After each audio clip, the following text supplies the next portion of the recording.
আসসালামু আলাইকুম।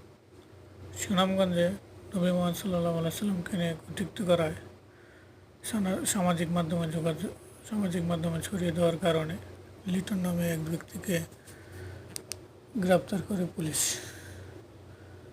ও জনতা আর তার নিজ বাড়ি থেকে তার মোবাইল থেকে পুষ্টি করার কারণে, এমনকি কুরুচিপূর্ণ বক্তব্য করার কারণে ও সোশ্যাল মিডিয়ায় ছড়িয়ে দেওয়ার কারণে তাকে গ্রেপ্তার করে পুলিশ।